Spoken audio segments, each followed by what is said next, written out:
You're a fine lady, but you ain't what I was expecting. You don't talk much. Mail order bride, rejected for being too quiet, until a deaf cowboy saw beauty in her stillness.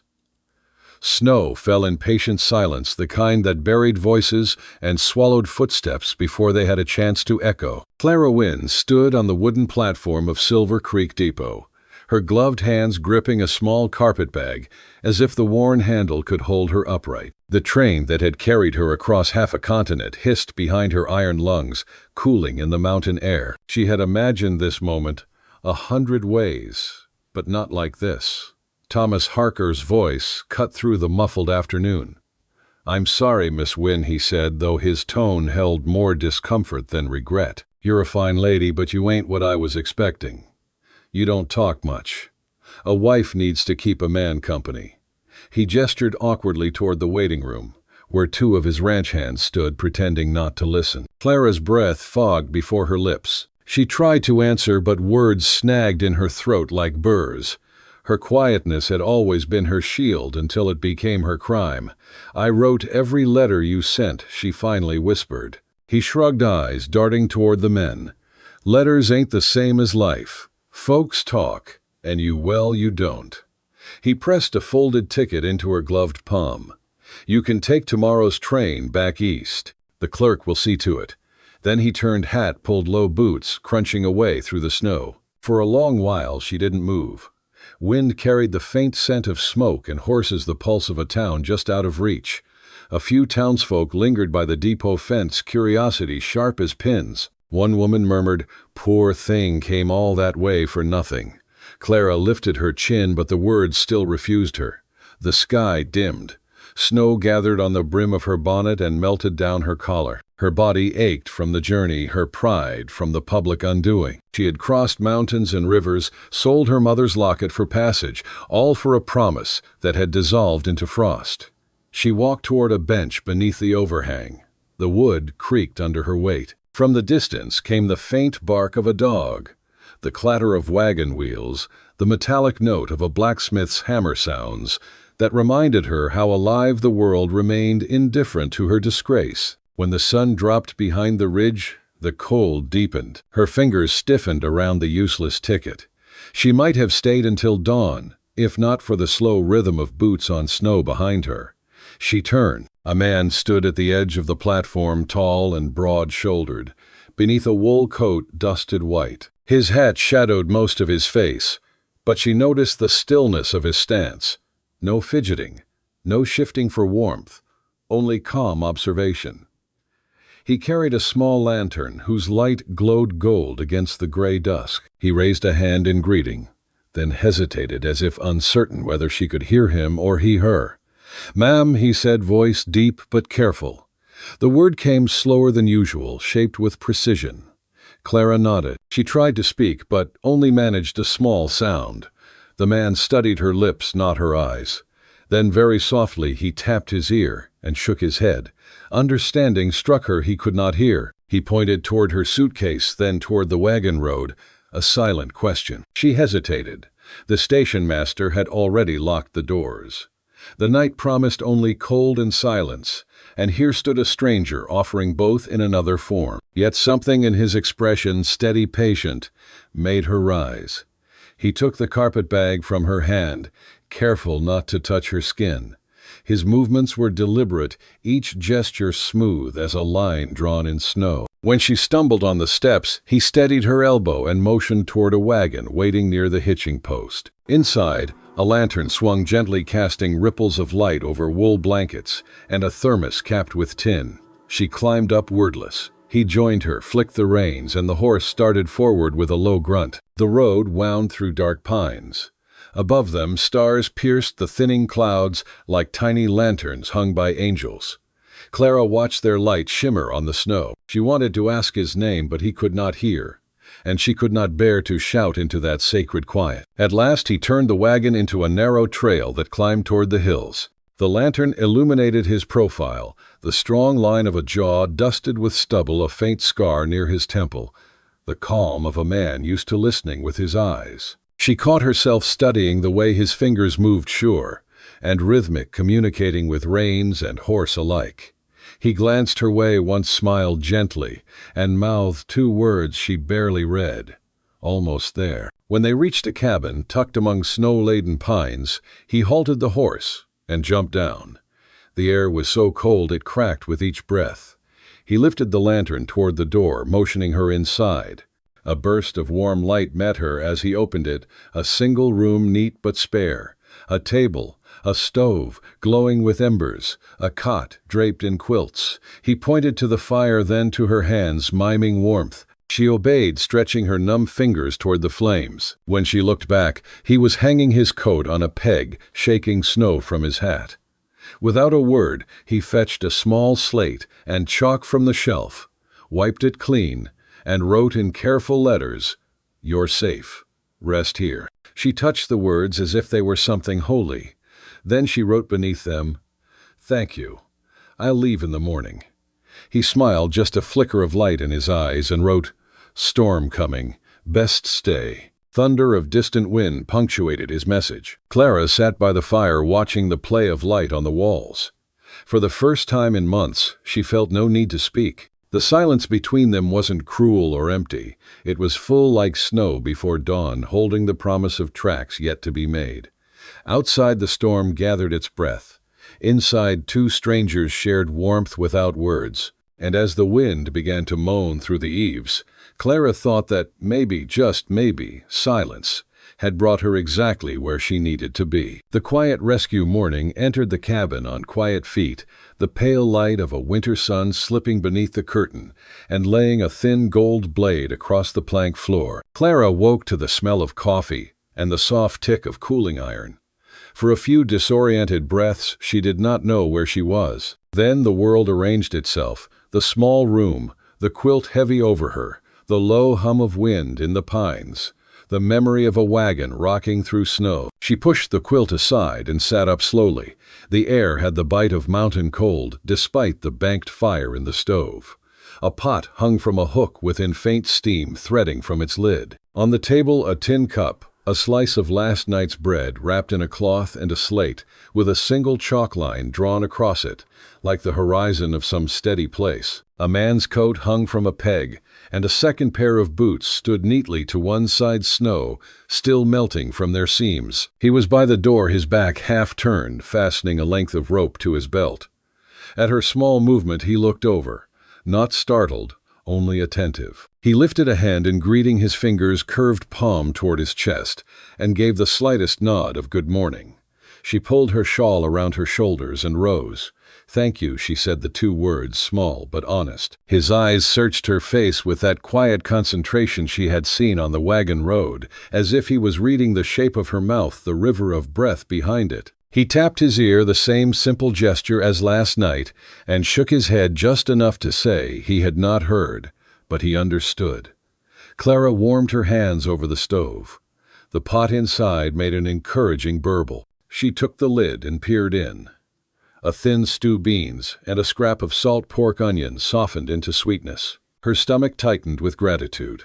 He stepped to the table, poured coffee from a dented pot into the cup, and set it near her place. His movements were unhurried but efficient, the practiced glide of someone who had arranged this same room 100 times to keep it running and warm. Up close, with his hat gone and the brim's shadow lifted, she saw the scar more plainly, a crescent just before his left ear, as if a blade of light had once split him there and stolen sound with it. She looked to the slate.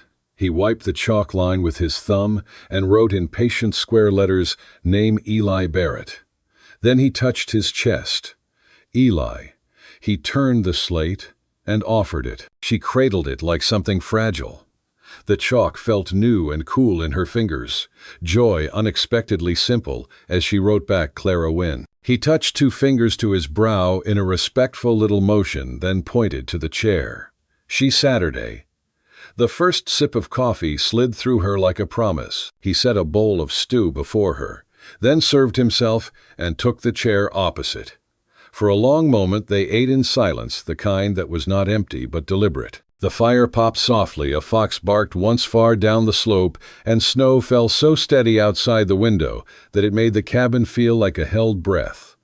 When Clara set down her spoon, Eli took up the chalk again. Safe here. Storm last night. Roads poor. She nodded. I am grateful. I can help. She paused, then added, I cook some. So, keep house.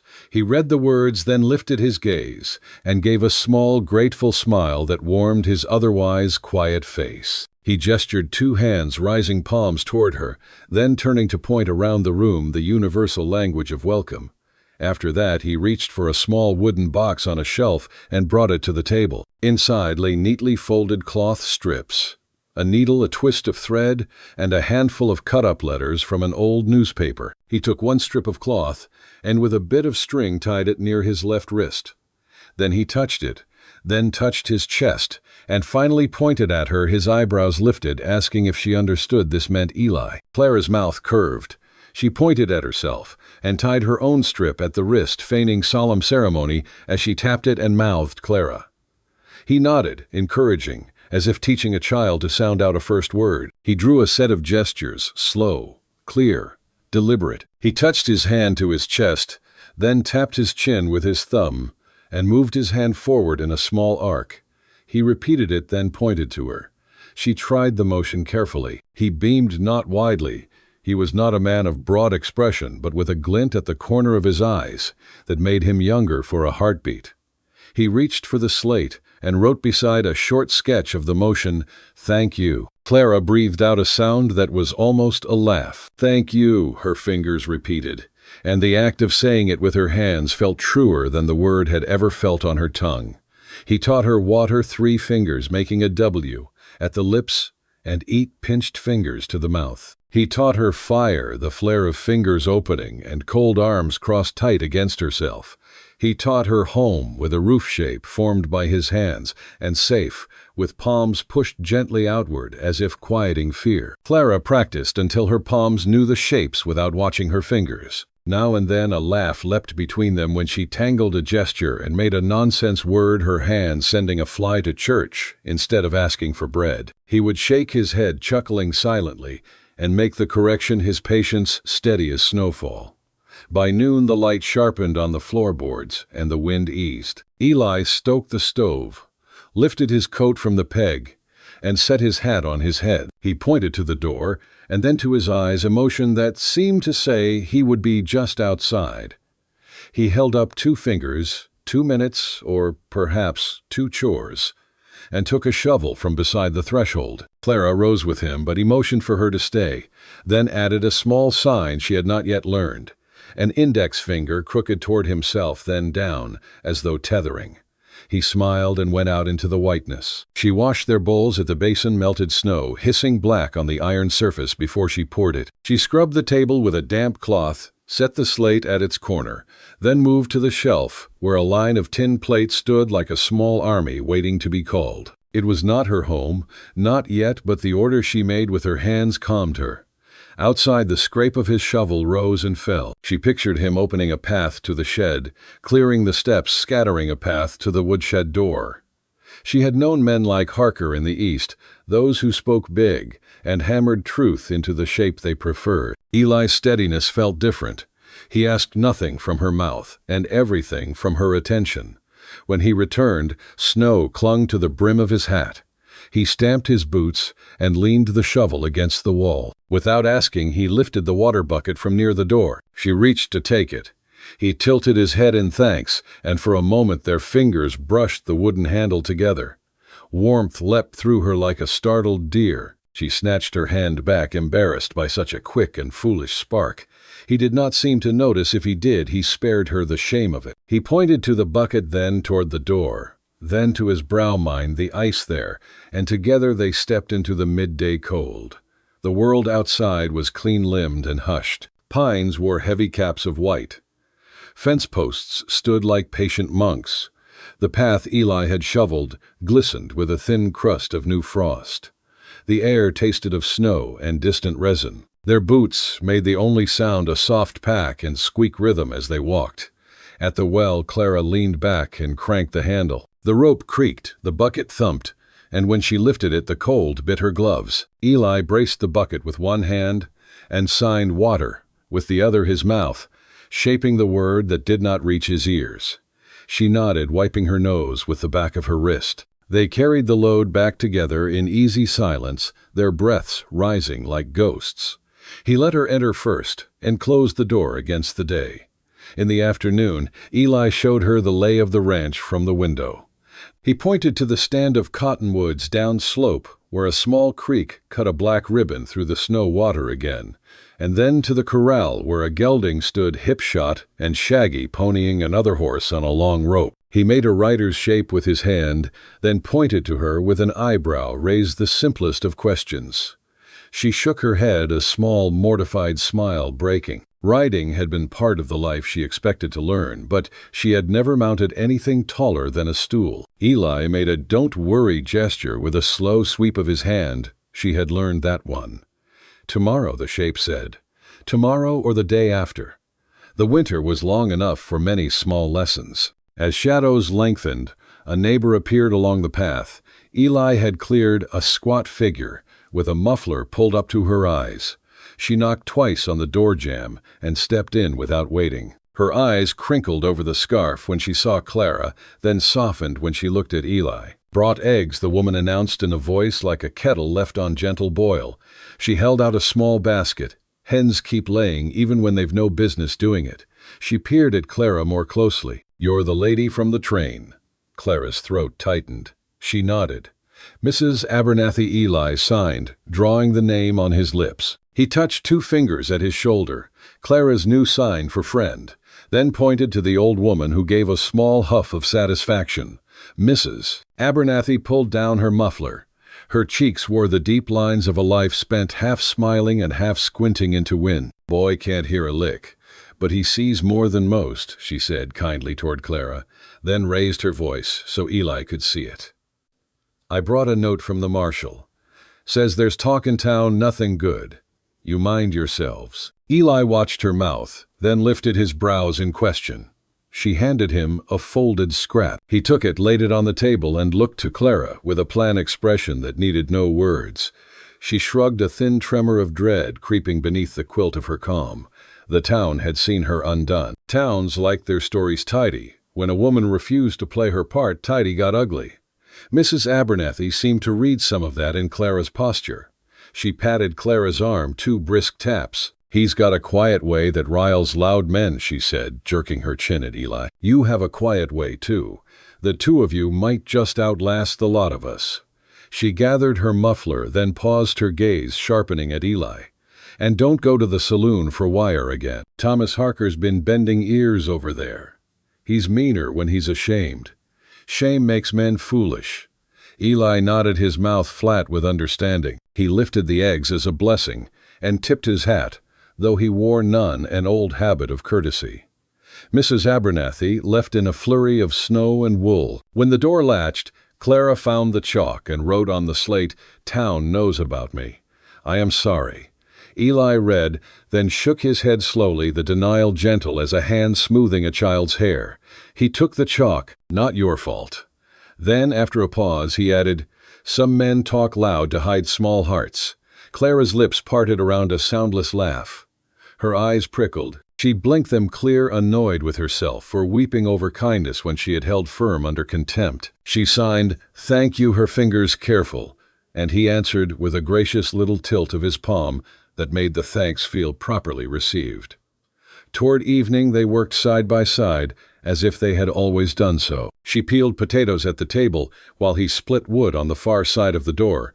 The axe's muffled thud, a rhythm she felt more than heard. She stirred the pot again, added the potatoes, and sprinkled in a stingy pinch of salt from a blue jar. Bacon grease crackled in a small skillet, sending up a smell that made the cabin's corners soften.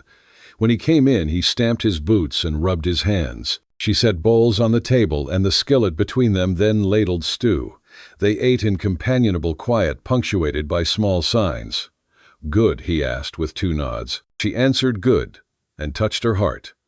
Then pointed to him, "Thank you again," but deeper. After supper, he took down a worn Bible, and sitting at the table traced the words with a blunt finger.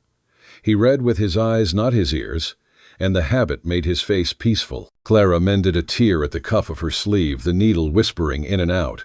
From time to time he tapped the page and turned it toward her so she could see a verse that had held him. She read it aloud softly, "Be still and know," and her voice sounded less like a stranger's. Later he showed her how to bank the fire for night. He pulled the hot coals into a small red hill, settled the iron damper so the stove breathed slow and steady, then added a thick log that would spend the dark hours becoming heat. He dabbed a drop of water on the stove lid. It danced, purred into nothing. He smiled, pleased by the small science of survival. Clara sat on the edge of the cot and brushed the dust of the day from her skirt. Eli stood near the doorhead, bent as he checked the latch. Snowlight framed him, throwing his figure into a paper cut of strength and weariness. She realized she had not asked why he had been at the station last night, nor how it was he had understood her distress without the sharp weapon of words. She crossed to the table, drew the slate close, and wrote, "Why did you help me?" He read, kept his eyes on the words for a heartbeat longer than necessary, and set the slate down. His hands moved only a little, one palm close over his chest, the other pointing toward the door, then back to her face, then down to the floor between them. He seemed to swallow, though it was not sound he was swallowing, but memory. He lifted the chalk, hesitated, and wrote slowly, "Hurt knows hurt." He tapped the scar by his ear, and then made a sign she had not yet learned, two hands opening and closing like a bird that had forgotten flight. He searched her face to see if the meaning lit in her. She looked at those hands, at the scar, at the way his eyes held her without insisting. She reached for the chalk and wrote under his words, "Silence does not mean empty." Something eased in his shoulders. He set the chalk aside, and with a carefulness she recognized as a kind of reverence, took her hand and turned it palm up. He traced the letters S-A-F-E one by one on her skin, with the pad of his finger, then released her. The simple warmth of that touch lingered longer than it had a right to. They moved to their separate corners of the small room. He unrolled a pallet near the stove. She smoothed her quilt on the cot. She blew out the lamp, and the cabin fell into the breathing dark, the stove's glow barely outlining the table legs and the curve of Eli's boot set beside his pallet.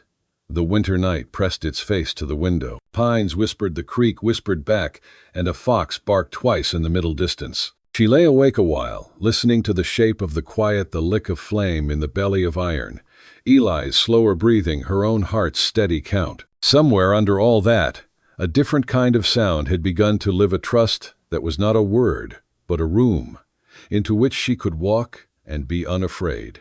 She must have slept. When she startled awake, the cabin was still dark, the coals in the stove, a low bed of ruby. What woke her was not noise, but the absence of the easy quiet from moments before. A tension had crept into the room, a thin thread pulled taut. Eli had risen onto one elbow. His head was turned toward the window like a deer's in a sudden wind.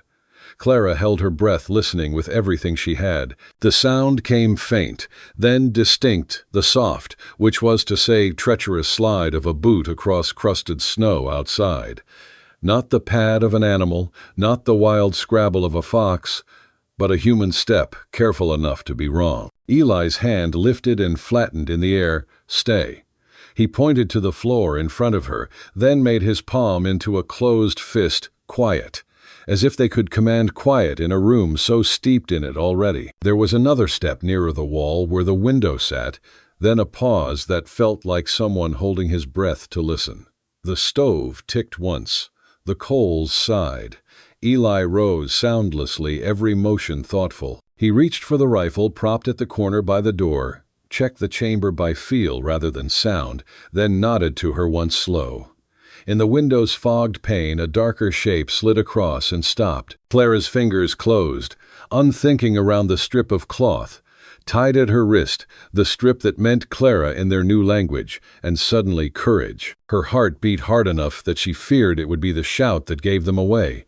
She pressed a hand to her chest to steady it, then looked to Eli. He was a figure shaped by shadows, steady as a fence post, in a wind, eyes bright with focus. He raised two fingers and then lowered them. Wait. And the air felt stretched thin between the next moment and whatever it would bring. Learning to speak without words, Dawn came blue and thin, the kind of cold that tightens the world to the sound of breath. A glaze of hoarfrost silvered the cabin window. When Clara touched it, her fingertip left a small oval star. She dressed quickly by the stove's faint glow, listening to the soft habits of morning, the slow pull of iron, when Eli lifted the damper, the clean chop of kindling the kettle's shy beginning. He nodded a greeting as she rose. A curl of steam ghosted from his mouth in the chill. He set a tin cup near her hand and pointed to the kettle. She poured carefully. The coffee smelled like a promise kept overnight. Outside, the pines stood like parishioners, still as prayer. A pale ribbon of creek lay beyond the slope, breath of water threading beneath its ice. She found herself watching Eli's hands more than his face, reading the day ahead. Before it was written, he wrapped a length of line, checked the axe head with a thumb, counted the split logs by neat fours, as if their order could hold the winter at bay. He looked up and tapped his chest. Eli. Then he pointed to her. Clara. She grinned, despite herself answering the names with the small flick of her wrist they had made the day before. His eyes warmed that quiet flare that passed for laughter. After breakfast, corn dodgers crisped on the stovetop, yesterday's beans thinned with water and courage, they stepped into the white. The air stung and cleared the head. Eli showed the simple work of a ranch in winter, as one might show a guest the rooms of a house. The corral where a dun gelding shivered and snorted, the tack room with its sweet smell of leather and horse, the smokehouse where smoked pork hung like brown bells. When he lifted the latch of the chicken coop, a hush of feathered shuffling rose as the hens shifted to make way for daylight. Clara gathered eggs into the crook of her shawl. The shells were warm against the cold world. She wanted to say, "It feels like theft," to take something still holding the hen's heat, but words would have torn the morning. It felt better to sign the little she knew. She tapped her lips with her thumb and moved her hand forward. Thank you to the birds, to the day, to the man who had made it possible for her to speak without lowering herself to pleading sound. At the hitch rail stood a shorter, shaggy mare with a kind eye. Eli stroked the mare's neck, then made a rider with one hand and motioned toward the saddle with the other. He raised his brows. Today. The question settled in Clara's chest, half stone, half bird. She shook her head, then let her fear soften into truth with her hands. Two palms rose like a tide, then fell scared. She touched her heart and held it there, meaning not yet. He nodded, that patient nod, approval without judgment. He pointed to the mare's name, burned into the saddle blanket, Maggie, and drew out a new sign, an M hand shape, traced in a small loop. Maggie. When Clara made it back to him, the mare flicked an ear as if hearing her own name, and something eased. Work took the shape of comfort. Eli split a stubborn round with 3 true swings. Clara stacked the pieces in a tight crisscross near the door. They hauled water from the well with a grunt and a laugh when a splash stung their boots. They trimmed the wick of the lamp, shook out quilts to the pine-bright air-beat dust from the coarsest blanket with a broom. Now and then he paused to teach the way one might stop on a long walk to point out a deer track in the snow. In the yard, he touched 2 fingers to his eyes, and then to the sky where a hawk rode a column of light. Look. In the tack room, he made a brushing motion down the saddle seat, clean, and a circling motion at the rag again. In the kitchen, he lifted a kettle and made a careful wave of his palm, hot, and when she smiled, he showed his palm in a familiar answer, "Okay, not the modern slang of towns, but simply, all is well. By midday, the cabin wore the pleasant lived-in smell of wood smoke, and a stew that had learned the way of patience. Eli set the tin plates at the table, then took the slate, and drew a house with a roofline and a little square window. He tapped the drawing and moved his fingers together, 2 hands making a roof that met in the middle. Home. Clara repeated it slow and reverent. Home. Then she touched the table where the chalk lay, and added almost shyly, here.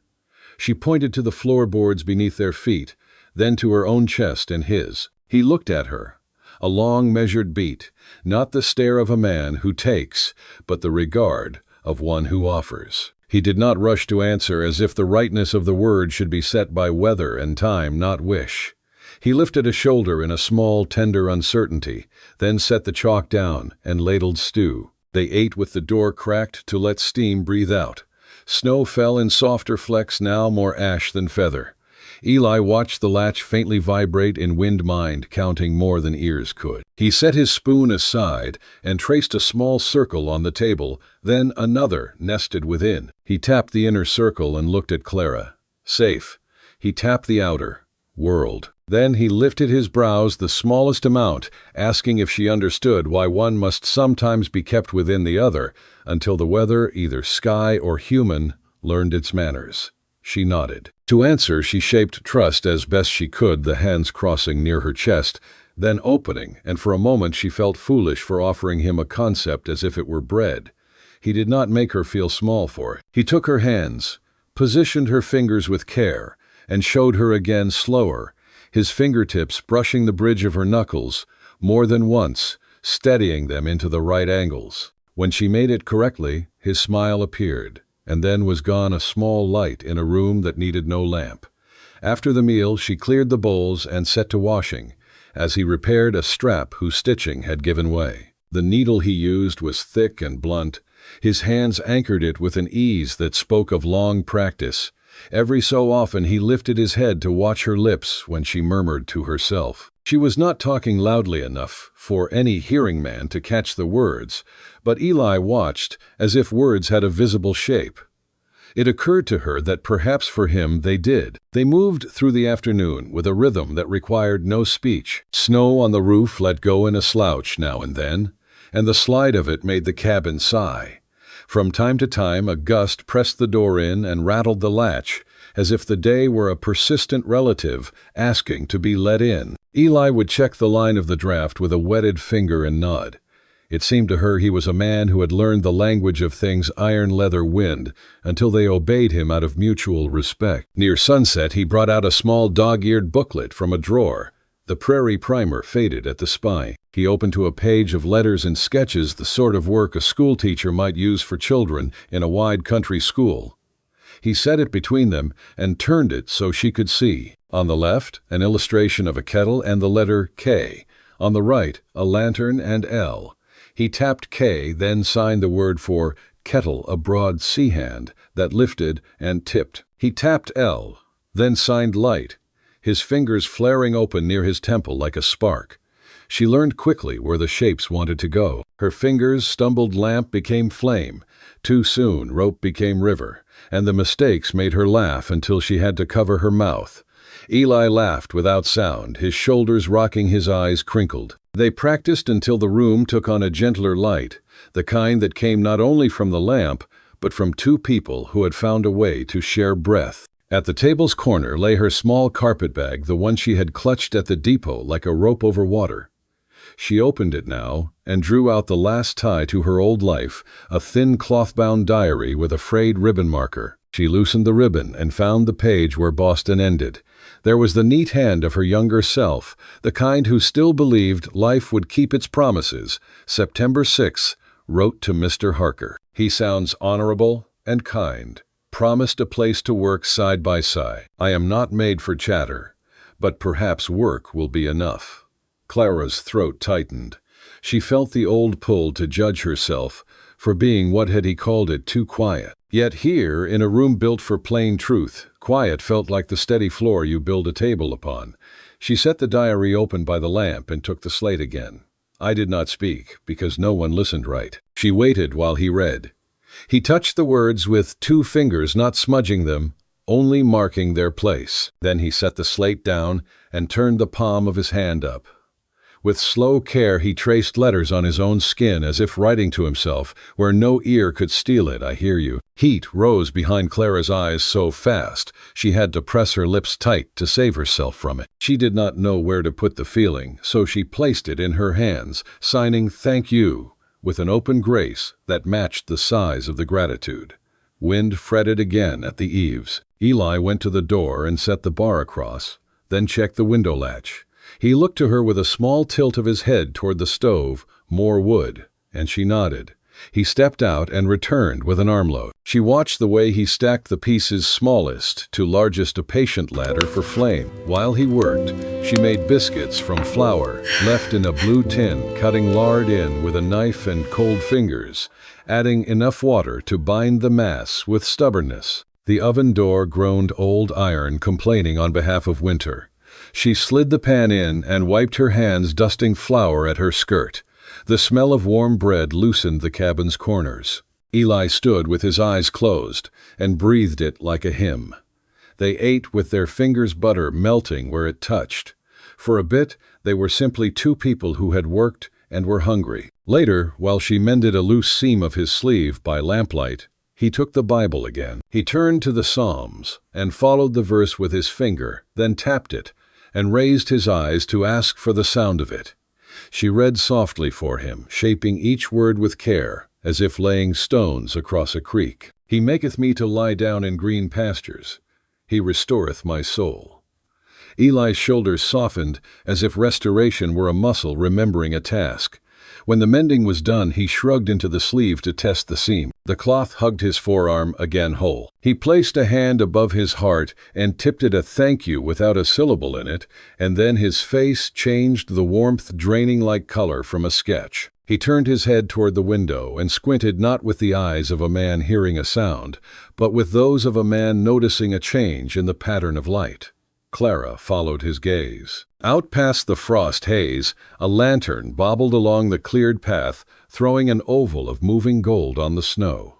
It stopped by the door, knuckles rapped twice on the jamb, firm and brisk.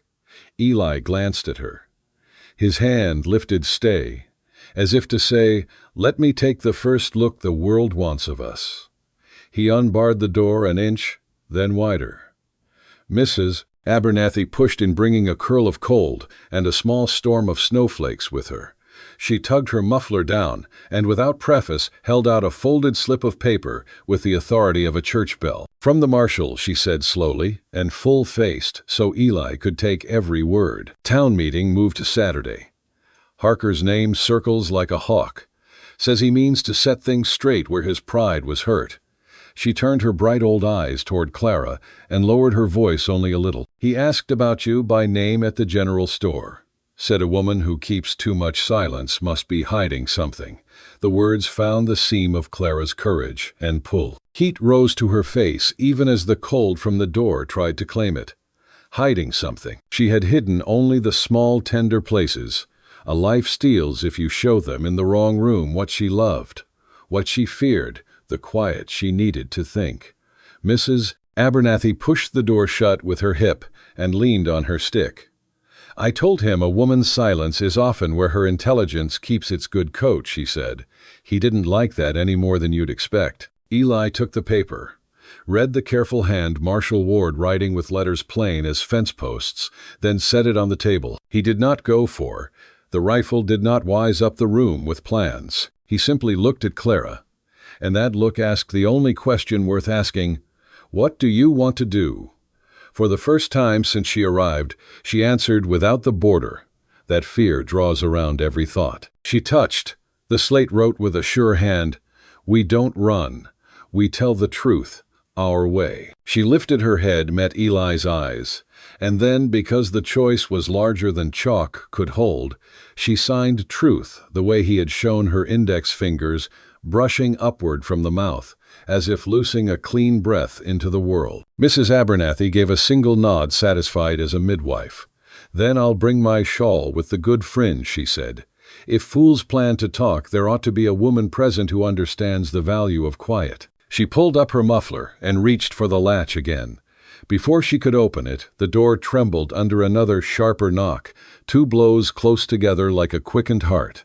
Lantern light swung across the window. A lower shadow moved behind it, broad at the shoulders, hat brim like a slice of night. Mrs. Abernathy's eyes narrowed.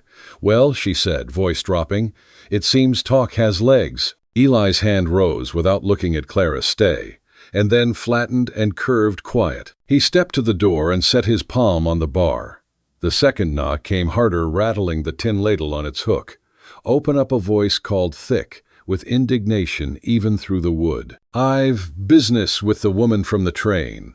Clara felt the room lean toward the door, as if the whole cabin had drawn breath and was waiting to let it go. The lamp flame swayed. Somewhere outside the creek kept its small, truthful song under ice. Eli lifted the bar in a single steady motion. The latch turned. The door swung a hand's width. Lantern light bled along the floorboards to Clara's boots. She stood, hands at her sides, wrists crossed, and then opening the shape for Brave he had shown her once, joking when she'd faced a pot of stubborn biscuits. It fit better now, and just before the door yawned wider, Mrs. Abernathy leaned close enough for Clara to catch the warm spice of her breath and whispered like a blessing, "Hush is a kind of power, child, use it." The door opened. The lantern flared. A hat brim and a jaw she knew slashed the light. "Miss Wynne Thomas Harker," said his voice hard as a spur rowel, "it's time we set the record straight." The lamp flickered. Eli did not step aside. Between one breath and the next, the winter night pressed its cold face to the window again, listening for the shape of the truth about to be made. The town's noise. The road into Silver Creek shone with a thin crust of melt, a silver vein cutting through miles of white. The storm had broken 2 days ago, leaving the valley rinsed and raw. Clara rode beside Eli on the wagon bench, her scarf drawn up over her chin, breath catching in the folds. The sound of the wheels over packed snow was the only rhythm between them, a wooden heartbeat against the long hush of morning. The trip had been his idea. Supplies were low, and the mare needed shoeing. Clara had insisted on coming. The cabin had grown too small to hold her thoughts. She wanted to see if the world outside their silence still remembered her kindly. Eli glanced over, his eyes quick with the brightness that came from clear air and distance. He signed cold, a single shiver of his hands. She smiled. "Yes," she signed back then. Added with a playful exaggeration, "Very." His laugh was silent, but complete, the kind that reshaped the lines of his face. He gave the reins a small flick, and the wagon rolled on. The town rose from the slope like a pocket of noise, waiting to be unwrapped. A blacksmith's hammer struck a door slam, dogs barked, each sound made visible to Eli through motion, vibration, and the faint tremor he felt in the reins. Clara had never noticed how a place could seem louder when one person beside her did not hear it. They pulled up in front of the general store. The porch was swept clean but for a drift of sawdust. Mrs. Abernathy's shawl fluttered in the window of the bakery next door. She waved, then frowned as if sensing a change in the air. Inside the store smelled of leather, kerosene, and damp wool. Men stood by the stove talking about weather and cattle prices, voices rough with morning whiskey. Conversation slowed when the door shut behind them. Eli set his list on the counter. The storekeeper, a narrow man with a mustache that never decided where to rest, read the items and nodded without looking at Clara. His lips moved in quick, sharp syllables. Eli caught what he could by watching them. Clara stayed close eyes on the rows of shelves, the rhythm of dust motes spinning in a shaft of light. Someone near the stove laughed too loudly. "That the quiet bride from the train?" a voice said. Another answered, "Heard she was tossed aside and fetched up here instead. Guess she likes 'em that can't talk back." Laughter followed, short, mean, eager for echo. Clara's hands tightened in her gloves. She looked at Eli. He had felt the change, even if he hadn't heard it. His shoulders stiffened. His eyes flicked to the window glass where the reflections of mouths moving told him enough. The door opened behind them. Cold wind spilled in, and with it came Thomas Harker. He looked as though the storm had never touched him. Coat clean, boots oiled, hat tilted just so. The smile he gave her was the same one that had undone her at the depot, polite, practiced, hollow. "Well, Miss Wynne," he said, letting the words hang like smoke. "Didn't expect to see you back in town so soon. I hear you found yourself some charity." Eli turned slightly enough to place himself between Clara and the voice. The movement drew the attention of every man in the room. Thomas's smile thinned. "You hiding behind him now?" he asked, his tone edged with mockery. "He can't hear what folks say, but maybe that's for the best. Saves him from knowing what kind of woman he's keeping company with." Clara felt the heat rise to her face. Her pulse hammered in her throat. The words she wanted needed to throw back tangled like thread. She reached for the slate Eli carried tucked into the wagon's side pocket. He saw her intent, handed it over without question. She wrote carefully, pressing hard enough that the chalk threatened to snap. "He listens better than you ever did." She held the slate up. The room went still for a heartbeat. Then one of the men near the stove snorted. Thomas's expression hardened. "You always were better on paper," he said. "Maybe that's why you suited a man who lives in his own head." Eli's hand dropped to his belt, only resting there, but the gesture was enough. Thomas took a step forward, the lantern light cutting a hard line across his jaw. "Your deaf friend," he said. "Maybe you didn't catch that I was talking to the lady." He reached out and shoved Eli's shoulder. It happened quickly. Too quickly, for thought the chalk slipped from Clara's fingers and broke against the floor. Eli caught his balance, his face unreadable. Then Thomas's hand lifted again, open-palmed, aimed not at Eli this time, but at her. Eli's arm moved first. His hand caught Thomas's wrist mid-air. The sound of their struggle cracked through the room, the scrape of boots, the grunt of effort. For a moment, Clara thought Thomas would back down, but pride is a stubborn horse. He jerked free and swung wildly. The blow grazed Eli's cheek. Blood welled bright as berries against the pale skin. A chair toppled. The storekeeper shouted for calm. The crowd shifted the way men do when they crave a fight, but not the blame for it. Clara stepped between them before she knew she had moved. Her heart pounded, yet her voice, when it came, was steady. "Stop." The words startled even her. The men froze at the sound as though they had heard the crack of glass. She turned to Thomas, eyes clear. "You've done enough," she said. "You broke one promise already. Don't break what's left of your decency." For an instant, something uncertain flickered in his face. Then anger swallowed it. "You'll regret talking to me like that," he spat. Eli wiped the blood from his cheek with his thumb. He stepped forward once close enough that Thomas had to tilt his head to keep eye contact. No words passed between them, only the kind of silence that carried weight. Then Eli took Clara's arm, gentle but firm, and steered her toward the door. Outside, the cold hit like baptism. She drew a deep breath that scraped her lungs raw. The street had gone still except for the drip of melting snow from the eaves. Eli helped her onto the wagon, his hands shaking only when he thought she wasn't looking. They rode out without speaking. The sound of the horses' hooves swallowed the leftover noise from town. A crow wheeled above the ridge, black against the white. Halfway home, Eli stopped the wagon and set the brake. He turned to her, fingers trembling with unsaid words. He took the slate and wrote, "Sorry. My fault." Clara shook her head. "No." She took the chalk, wrote beneath his words, "No one should speak that way. You stood for me."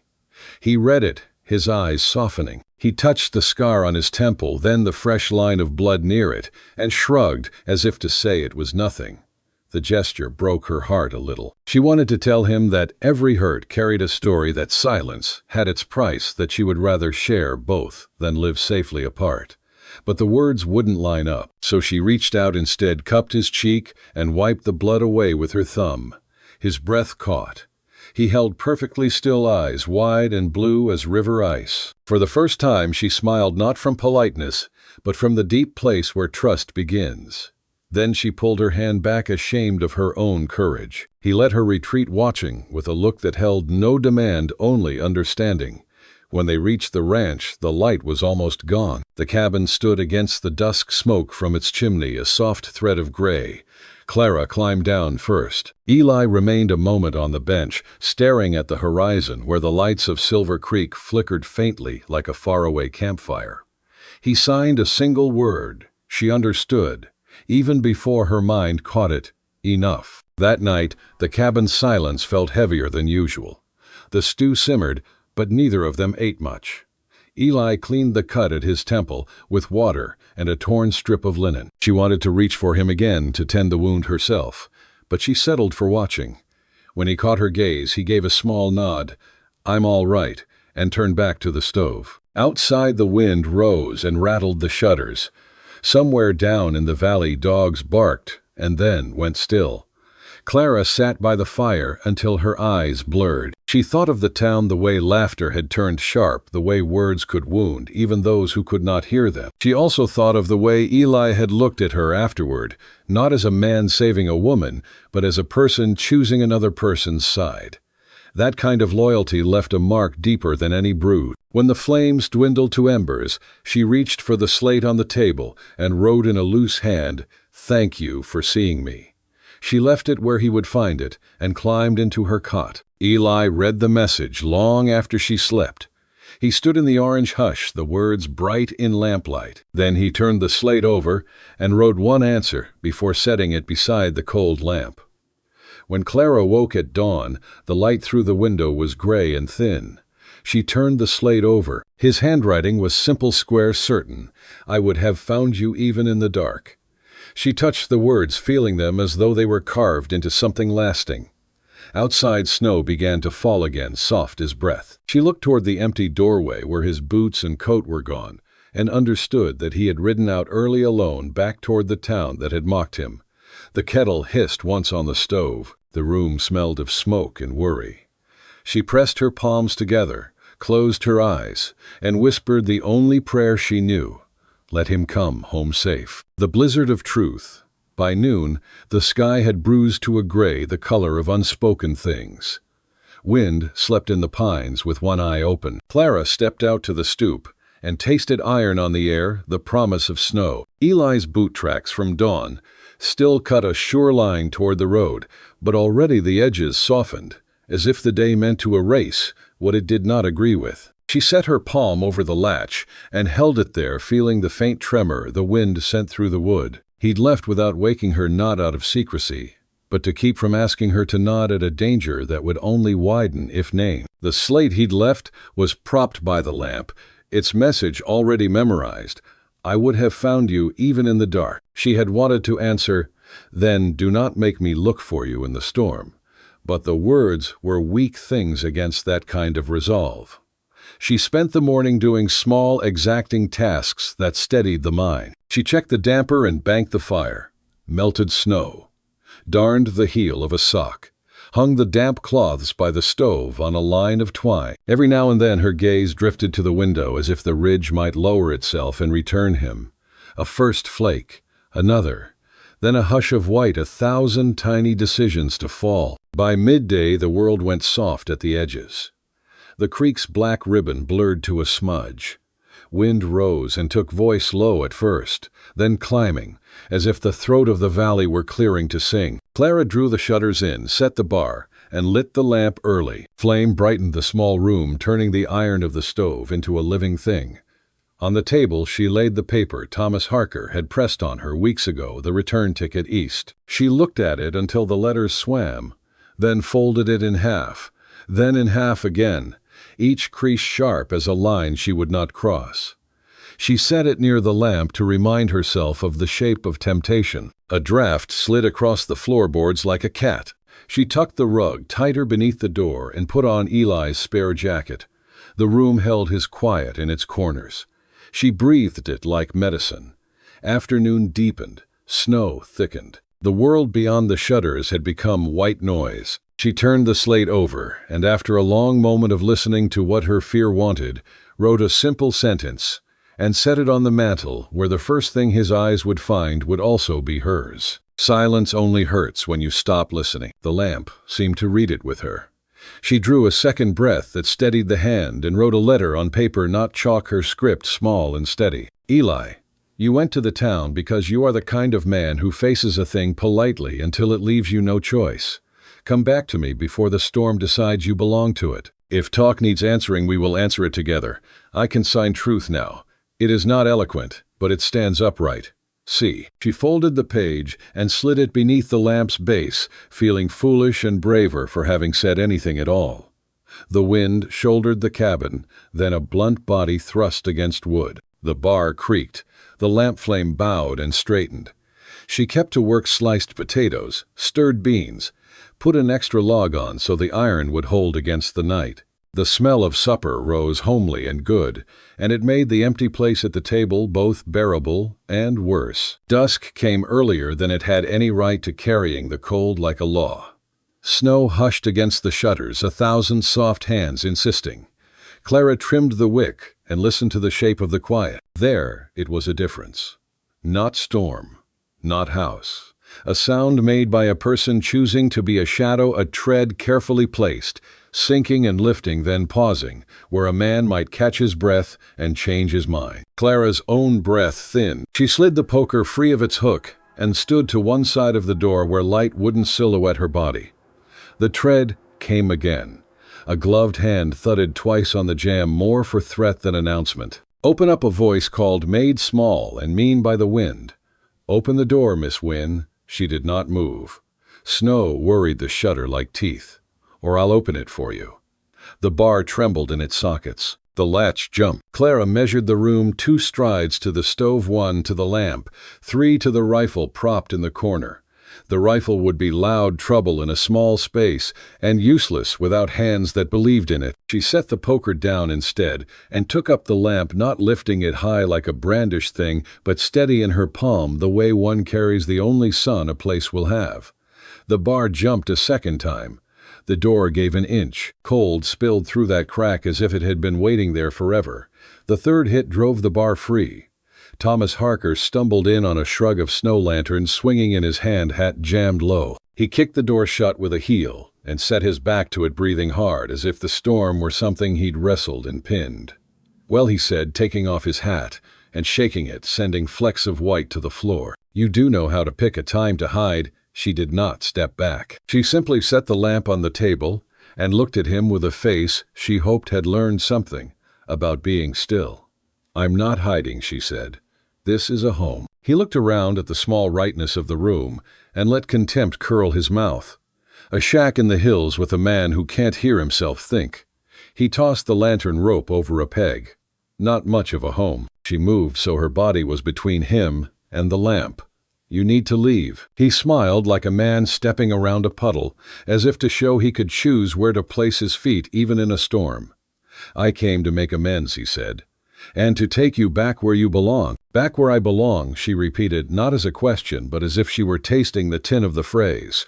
"I was rash at the depot," he continued. "I let foolishness talk. You were a mistake made worse by pride. The town's ready to forgive if you act right. We can set a date quiet. Folks will quit their gossip."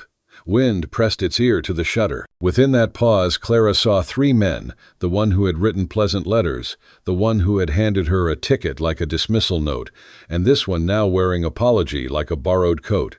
"You didn't come to forgive," she said. "You came because you were laughed at." Anger flashed quick as a match. "I came because a woman I paid passage for is living in sin with a deaf rancher." The words were a slap. Heat rose into her cheeks, shame not for what she had done, but for the way he named it. "You paid my passage," she said carefully. "You did not buy me." "Same to the world," he said. "Same at the store. Same at the church. Men will listen to me. They'll hear me. They'll hear what I say you are." She felt the lie of that try to take up space in her ribs. She made herself breathe around it. "Men do a lot of hearing," she said softly, without understanding a thing. He stepped closer, snow melting to water on his shoulders, darkening the wool. "You talk now," he said. "Convenient. I talk when I have a reason." She lifted one hand, let her fingers spell the word she'd learned, slow and clean truth. His eyes narrowed. He wasn't a man trained to read hands. He was a man who trusted the room to bend. When it did not, he reached to seize the lamp, perhaps, to hold it hostage, perhaps to search the corners for Eli's shape. But his glove brushed the hot chimney and jerked back. The lamp wobbled. Oil sloshed. "Careful," Clara warned, stepping in. Her sleeve snagged the lamp handle. For a breath, the glass tilted, then righted. One drop kissed the stove and flared. She slapped the flare with a wet rag, and it hissed obediently out. Thomas swore under his breath, anger relieved to find any target. "Where is he?" he demanded. "Out chasing his dignity. I'll speak to him and we'll be done." "He's not here," she said. Thomas grunted, satisfaction mean and small. "Then I'll wait." "No." She reached for the latch to open the door to the storm's judgment. Leave. He stepped in and set his palm flat against the door, holding it shut without effort. His other hand came up not to strike but to emphasize the word he meant to drop in the room like a rock. Listen. Clara stared at his mouth, the shape of the syllables, how familiar and empty they were. She had taken this command like a coat, too big for her shoulders for years. Now it hung wrong, and she let it fall. No, she answered. You listen. She raised both hands and spoke slowly, with her mouth and fingers together, each reinforcing the other, until meaning was a beam, not a rope. This she touched the table, the stove, the slate is my home. Eli is my choice. I am not your silence. He did not understand all the shapes, but he understood enough, in the voice that carried them. Color climbed his neck. You'll regret this pride. He yanked the door open, letting wind and white roar in over them. He set his hat on lantern, swinging his last words, a throw storm's bad. I hope your charity can still save you when the roof goes. Take your wishing out of this house, she said, but he was already a blur, moving out into the weather, swallowed like a lie in a white mouth. The door slammed. The bar jumped. She set it back, shut the room against the cold's teeth. She stood breathing hard, then let the breath out slower, steadying her hands, before she trusted them with flame and iron again. The cabin felt larger without him in it. It also felt lonelier. She set the lamp back square on the table, re-wiped the chimney with a clean cloth, turned the wick down to spare fuel. On the mantel the chalk words steadied the room. Silence only hurts when you stop listening. She touched the sentence with 2 fingers like a vow. Wind climbed. Snow rattled, like thrown rice at the pane. A seam in the roof began to whisper. She set the stew to a hotter simmer, in case warmth needed to be made quickly for 2. She laid out a towel, the needle and thread, for any torn skin, the strip of cloth that meant Eli tied at her wrist. Practical tasks lined up like prayers. Night fell in one long piece. She waited until waiting became another word for fear. Then she moved. She wrapped an extra quilt around her shoulders, stuffed a second into the old grain sack to carry. She took Eli's scarf and wrapped it twice around her throat, until the smell of him, leather and smoke and something clean, sat under her nose like courage. At the door she hesitated, only to lay the letter under the lamp and bank the fire so the cabin would keep its heart beating while she was gone. She opened the door to a world erased. The first step off the stoop sank to her shin. Snow swallowed the noise of her boot, and hands within a breath. She pulled the door shut behind her and set the bar from the outside, a trick Eli had taught her with a piece of wire and knuckle memory, then tied the wire to the latch so she might get back in if her fingers forgot. She set out along the fence line, the only place where dark posts gave the white a sentence to hold to. The night closed, in careful and cold. The wind pushed, and then rested its hand, as if deciding whether to scold or test. She kept her head down, squinting against blown grit of ice. The corral appeared suddenly when she nearly walked into it. Maggie nickered a soft, relieved sound that lived for a moment in the hollow under Clara's ribs. She stroked the mare's neck, breath into breath, gratitude into gratitude. Easy girl, she said, and Maggie lifted her head and pressed her forehead into Clara's palm. The other horse stamped, shaking off the cold. She would have saddled, but the wind swung its shoulder and made clear that any rider and horse would be a single dark mistake in a world that wanted none of it. So she walked, down past the smokehouse, across the yard's emptiness, over the hollow where the creek went on speaking under its crust. She aimed herself along the line Eli would have taken toward the town, the same way his morning had cut a promise into the snow. That promise was long gone, but the ridge knew where men went when they meant to be brave. She kept the ridge on her right shoulder and moved into the night like someone remembering the words to a hymn. Now and then the storm let up long enough to show her a star, a brief silver pin above the black lace of pines. The glimpse of it made her throat ache. She thought of women in frontier stories, western stories, Old West stories, trudging through picture book snow toward a husband in a trapline camp or a child lost after chores. Those tales had been told to make courage sound simple. Snow had a way of explaining what storytellers forgot. Every step was a bargain, and the price was heat breath and the stubbornness not to lie down where the world said rest. She found the shallow trough of wagon ruts beneath the new powder by faith more than sight. They ran straight a while, then veered at the stand of cottonwoods, where the creek made a shrug. There, a darker dark in the snow spoke of trouble. A churn, a scuffle, the way powder held a memory of movement for one brief hour, before wind revised it. She crouched and ran her glove over the depression. A horseshoe edge. Then, farther on, the sharp imprint of a heel set wrong as if someone had slid. Eli, she said aloud, the name brief and brave on the wind. The storm took it gently and did not give it back. She followed the line of disturbance downslope where the creek narrowed ice, lipping the stones like white tongue. Brush clawed at her skirt. A branch flicked her cheek and left a sting of wet. She kept the fence of her breath even. She told her heart, we do not hurry and we do not stop. We just keep choosing forward. Then the world changed its sound. The wind went from throat to teeth.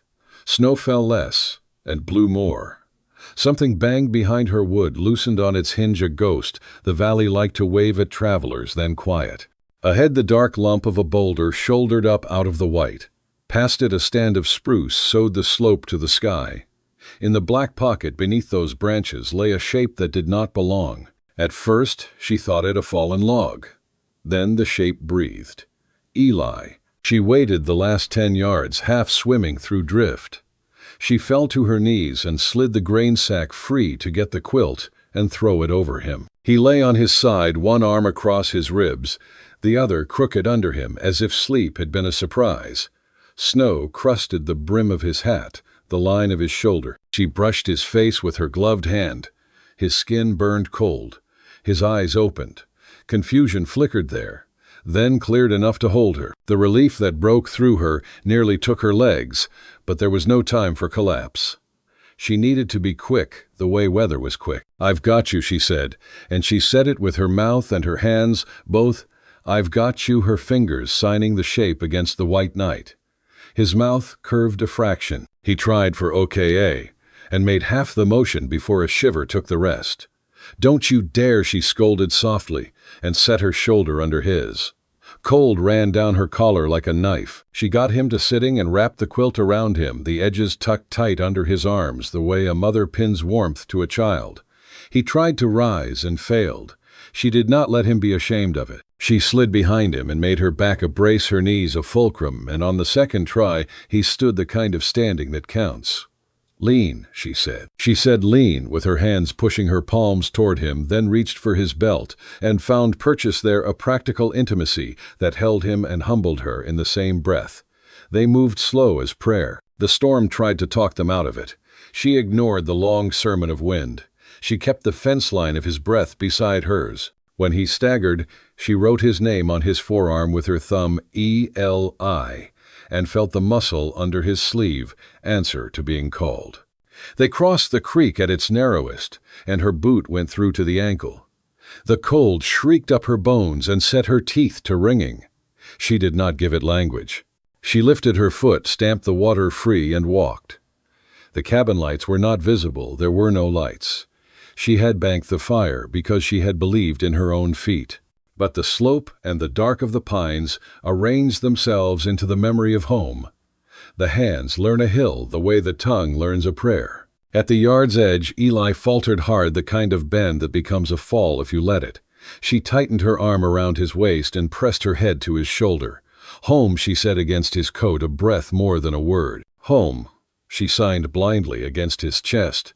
The roof shape her fingers had made a dozen times by lamp, now cut from storm. They reached the door like sailors reach shore by the last stubbornness left. She untied the wire with clumsy fingers that stopped obeying once, twice, then remembered her. The bar lifted. Warmth thin but honest breathed out. She guided him inside and kicked the door shut with a boot heel that would have made a blacksmith nod. The room received them, its small good heart still beating under the stove's iron. She eased him onto the pallet and yanked the quilts down around him. His eyes were open but far away, as if soundless voices spoke at a distance. She set the kettle on, stripped off her wet boot and sock with fingers that barely knew her anymore, then rubbed heat into the foot until it yelped and forgave her. She did the same to his hands, brisk and sure, until color began to think about returning. "Stay with me," she ordered, smiling, so he would not think the word meant fear. She took his face in her wet, cold palms and kissed his brow the way she had seen mothers do in church after a child had been scolded by God and whether both. His eyes closed and opened, and the line of his mouth softened. When the kettle sang real sound, not Storm's brag, she poured water into a cup, cut it with a little whiskey from the cupboard, and held it to his lips. He drank obediently, laughed at the burn, and tried to sign "thank you." He got it right on the second attempt. She answered with the shape, and a little of herself came back into her bones. Only then did she notice the smear of red at his sleeve. She lifted the quilt and found where a branch had scored him. Not deep, but messy. She washed it with boiled water and tore a strip from the sheet hung on the line by the stove, wrapped the wound, tied it down. His breath regulated under her hands, slow and long, a man remembering how to stay. The cabin warmed by degrees. Steam fogged the window in a ghost of summer. The lamp pulled their faces out of Storm and made them the only two people in a world the size of a room. He caught her wrist when she tucked the quilt. His fingers were weak but certain. He looked at her, as if listening with every part of him. She understood the question that had no word. "Why did you come into that?" She lifted her hands and made the answer in the shapes he had given her. "Because a flat hand, striking the chest, wants you a point, tender, not sharp, our home." A tear slid from the corner of his eye into his hairline, possibly melted snow, possibly truth returning to water. He smiled, the first full one she had seen, soft-edged and young, and lifted his hand as if to sign her name. Then let it fall, too tired to finish the grace. She finished it for him, tying the strip at her wrist into his quilt's edge so that even in sleep he'd know where she was. Storm gnawed the eaves, then retreated. The worst of it passed over as storms must. Clara sat with her back to the stove, watching the orange crawl and recede on its iron heart. Between her palm and his shoulder was the distance a life sometimes measures one hand's width. She kept it there lightly, the way you keep a promise alive, not by squeezing, but by never letting go. At last his breath evened and deepened. She stood stiffly, the cold in her legs, scolding her for walking into a creek. She scolded it back by putting a pan over the coals and spreading biscuit dough with the last of their flour, because if a man wakes from a storm, there ought to be something warm to meet him. She relit the lamp that had guttered low and watched its flame climb a small spine, straightening. On the mantel, the chalk words waited in their white silence, "Only hurts when you stop listening." She touched the sentence again and added one more, the chalk squeaking in the quiet like a cricket that had lost its way into spring. We listened. We found our way. Wind settled its rattle. Snow softened its mouth. Somewhere impossible, but she felt it, the creek laughed under ice. She poured herself a swallow of the whiskey she had spared Eli, and set it down after the first burning sip, shaking her head at her own bravery. She ate a heel of biscuit, too hard to be proud of, just enough to keep standing if the night had more to ask. When she knelt back at his side to check the bandage, he stirred. His eyes opened heavy with sleep, and he lifted his hand. The fingers moved slow as a thaw, but the sign was clean home. Then he added another, his hand resting over his heart, before opening outward like a light set free. "Thank you." Clara answered with her hands with her mouth, with a touch at his temple, where a scar had once taken sound and left a man who heard with his whole self. "Rest," she said. "I'm here." And then the lamp fluttered once, just once, like a tired bird, and steadied. Outside, the snow kept its honest fall. Inside, the cabin held 2 breaths and a low fire. Night drew its blanket over the ridge, and in that warmth, truth finished what it had started. It made a home. Sometime near dawn, when the storm's back had finally broken, and stars pricked open the high black, the wind shifted, and brought with it a distant, urgent sound, wood groaning at the creek ice giving way. The floorboards trembled under Clara's palm. She lifted her head, listening with the new kind of listening Eli had taught her, the kind that felt the world as much as heard it. She rose, went to the door, and cracked it toward the pail. A cold blue light poured in. Down in the cut of the ravine, the creek had heaved itself free, in places making an uneven pan of black water and ice. The sound was a low, dangerous talk. Behind her, Eli tried to sit, and failed. He reached toward her mouth, shaping a warning she understood without reading. Don't. Clara looked back at him, at the bandage, at the quilts that meant living, then out again at the brittle morning, where a thin path led toward the ravine, and the answer to what the night had broken. She tightened the scarf at her throat. "I'll only look," she said softly. But what she meant was, "We're not done." The storm moved something. The day will ask more from us yet.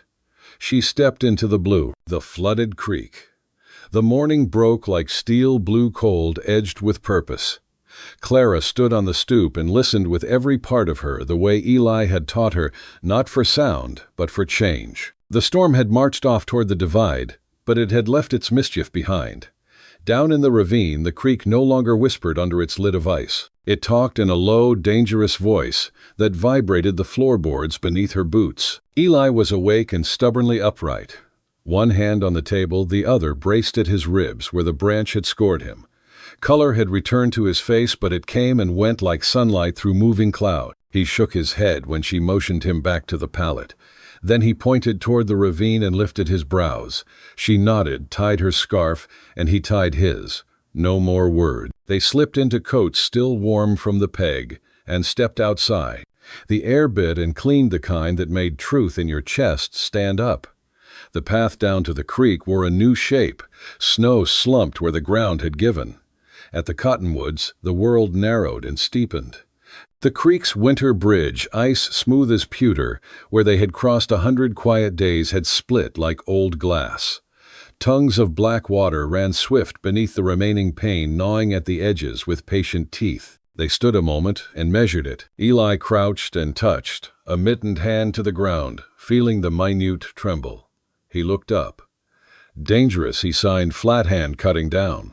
She answered, "Yes," then, "Look," and pointed downstream. Around the bend, the water bottlenecked between two boulders and twisted into a narrow chute. A body could be thrown there and pounded until it forgot the word "for up." Ice pans bucked and slewed, slamming into one another with a sound Clara felt in the root of her teeth. The storm had not ended. It had simply changed tactics. On the far bank, movement flickered. A man waved an arm, lost his footing, and slid backward on the ice, scrambling up to his knees again. His lantern bobbed useless daylight.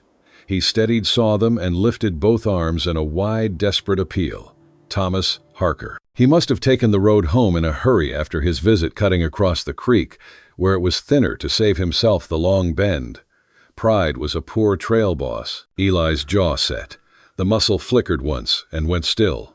He looked at Clara with the question no decent person wanted to ask. Do we risk our lives for him? He didn't frame it like that. He signed help with both palms, turned outward, then inward again to his chest. Do we bring him in? Clara watched the man on the far bank slip closer to the edge arms, windmilling dignity blown clean. She saw the empty look that came when a person understood the creek, did not care what a town thought. She signed back clear and sure, yes. They did not run, they chose. Eli swung back toward the yard, and Clara followed, breath burning bright in the cold. In the shed, he motioned to the coil of rope hung from its peg, tested it with a hard pull, nodded. He pointed to Maggie. The mare lifted her head and blue ears pricked. He saddled, fast motions, clean as arithmetic. Clara held the bridle and watched his fingers tie the rope's bowline as if they were making a prayer. He pointed to his own waist, M.E. Then to Clara, "You hold." He set her at the tree where the bank gave the best angle, wrapped the rope once round the trunk, and pressed it into her gloves. He showed her the grip, low-anchored hands apart. He signed "if" pull with a jerk motion, then leaned back with his body. She repeated the shape of it with her shoulders, and he nodded, quick pride in his eyes. They went back to the cut. Thomas waved wildly now, then slipped to his hip again and clawed back up. The ice he stood on looked like a thought a man might regret. Eli looped the rope across his chest and knotted it at his back. He tested the line twice. He slipped his hat into Clara's hands and looked at her as if there might be a word he needed that belonged to ears. She didn't have it. She set her palm against his cheek, instead a brief press of heat. He stepped onto the ice. The creek's voice deepened. Water shouldered below like a dark animal impatient to be free of winter's manners. Eli moved the way men learn to move, when their lives have depended on putting weight where it would be received flat-footed, knees open, reading the ice through boot leather. He set each step and tested before he trusted. The rope slid in Clara's hands, the tiny grit sound of hemp on bark, the only measure of time that made sense. Halfway, a seam cracked like a breaking plate. The ice opened under his left foot. His leg plunged thigh deep. He caught himself with both hands' palms, slapping the slick like a man arresting a fall on a banister. The rope jerked in Clara's grip, and she leaned back, boots braced arms, singing. Eli found purchase and hauled his leg free. Water glazed his trousers to iron in a breath. Thomas had stopped waving. He crouched and watched jaw working. Fool Clara heard him say across the water the word shaped too plainly to miss. Fool, fool, fool. Whether he meant Eli or himself, she couldn't tell. Eli reached the split where the black tongue ran. The rope bowed. Clara wrapped it a second time around the trunk breath gone to solder. Eli lowered himself to a crawl, distributing weight fingers, searching for a seam that would hold. He found a cross-stitch of old refreeze and promised himself to it. Inch by inch, he moved, a man earning every inch with the coin of his body. At last he reached the far side. He rose, wobbling once before his knees remembered dignity. He didn't look long at Thomas, didn't measure blame, didn't ask for apology. He simply signed "comb" with one hand and "no talk" with the other, flat palm cutting the air. Words had done enough damage. Thomas nodded, face upturned to something he did not pray to.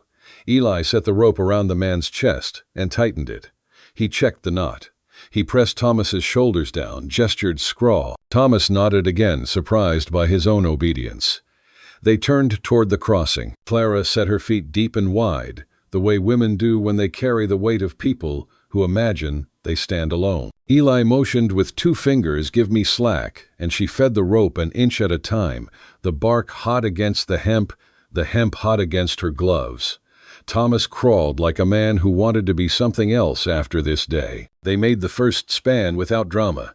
At the black water seam, the ice groaned. Thomas froze, the old instinct to stand up and fight the danger with height, but Eli was there with a palm at the back of his neck down, and Thomas obeyed again. An ice pan slid out from under Thomas's elbow and fled downstream like a scared plate. The rope snapped taut.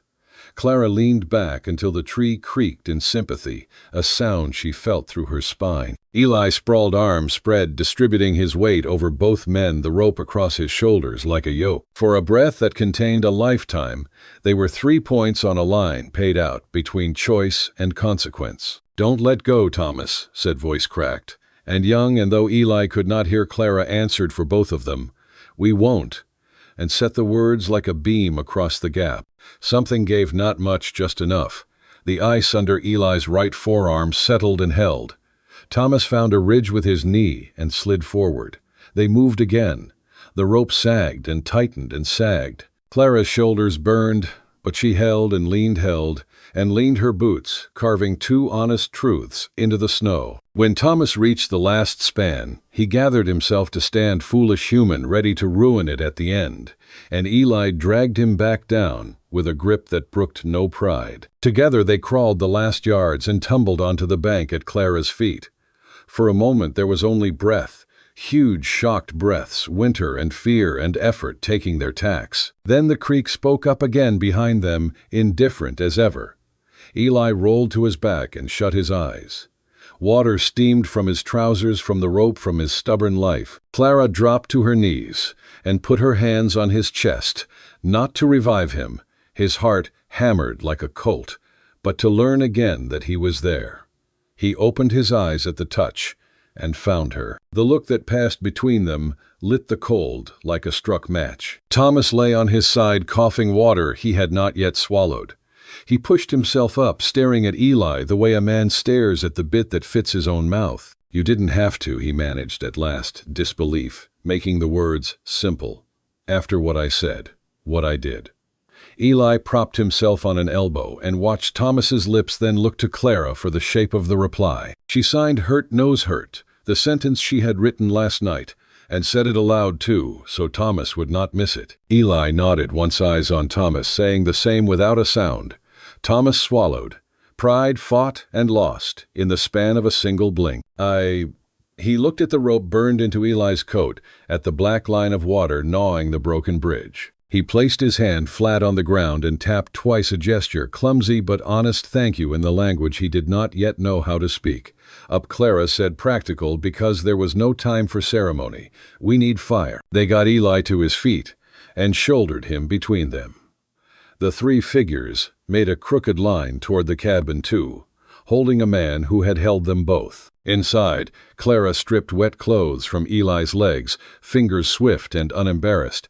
She wrapped him in quilts and set him near the stove, fed the iron, and swung the kettle into the circle of red. Steam climbed like prayer. She shoved Thomas toward the stove as well, and thrust a blanket at him with the same brisk mercy she gave all people who ought to know better, and sometimes did. Mrs. Abernathy arrived as if the wind had delivered her shawl blown half off, cheeks high with cold and purpose. She paused at the door just long enough to take the room's measure. Eli shivering hard and angry at the weakness. Thomas small between blanket and stove. Clara steady as a keystone, hair wet with melted snow, hands working without drama. The old woman nodded, satisfied that the day had chosen the right people. I saw the ice go, she announced, slow and full-mouthed for Eli. Figured this cabin would be where the sense lived. She set a tin of salve and a roll of clean bandage on the table. Town's coming up the road, she added, gaze tipping toward the window where figures small as chessmen moved along the fence line. Marshal in front. Seems the Lord scheduled your meeting for today, whether you like it or not. Thomas flinched, the reflex of a man who had lived by the weather of other men's faces. He looked at Eli, then at the rope-burned track across the coat, then at the door. When he spoke, the words dragged as if they wore chains. I'll say it, he muttered. I'll say I was wrong. In front of them. Clara met his eyes. You'll say the truth, she corrected gently. Not for me. For the town you live in. He nodded, one hard jerk. For the town, then. Eli's shivering eased by degrees. Color returned to his mouth. He caught Clara's gaze and signed fire good, a tiny smile trying its courage. She answered, good. Then you brave. And his eyes warmed with the pleasure of being seen accurately. Boots thumped the stoop. The marshal's knock was firm, respectful. He came in with 3 men at his shoulder and 2 women behind, hats off, because cabins are churches when they hold a life just one back. Snow smoked on their coats. They took in the scene the way a jury takes in a room it's already decided how to love. Marshal Ward spoke first, slow for Eli, loud for those who needed theater. Heard there was trouble at the creek. His gaze flicked to Thomas, then to Eli, then settled on Clara. And heard there was courage. Mrs. Abernathy snorted softly. You heard right. Thomas stepped forward, blanket sliding askew, dignity naked but finally honest. He faced the room. I spoke ill, he said, every syllable a cough up out of a place that didn't like parting with it. About the lady, about the man. I was wrong. He looked at Clara. I was wrong, he repeated, and then to Eli very slowly with deliberate shape to his mouth, so a man who watched words could catch every one. I was wrong. A shiver passed through the gathered like wind, through a wheat-stand relief, surprised the cautious reopening of something that had been shut too long. Marshal Ward nodded. Then we'll make it right in town, too. He turned to Clara. Miss Wynne, if you wish to speak at the hall this afternoon, folks will listen. Clara glanced at Eli. He was watching her with the patient pride that had steadied her steps on the ice. He shaped his fingers, your choice. She lifted her hands and signed, yes, then added, together. The room understood even if it did not read the language. The meaning wore a light no one could miss. The marshal smiled, a tired man, gladdened by simple justice. Together, then. We'll set it for 2 o'clock. He tipped his hat to Eli, an old-fashioned courtesy that said more than words. Then to Clara, then to Mrs. Abernathy, who wore her satisfaction like an extra shawl. The cabin emptied in a soft shuffle of boots. Mrs. Abernathy lagged last. At the door she paused. "I'll fetch bread," she said. "A town listens better if it's been fed." When they were alone again, the room fell quiet, in the clean way rooms do after necessary company. The kettle hummed. The quilts steamed gently where Eli's heat had made winter mind its manners. Thomas handed back the blanket as if returning a borrowed horse, awkward gratitude in every line of him. "I'll see you at the hall," he said, and left before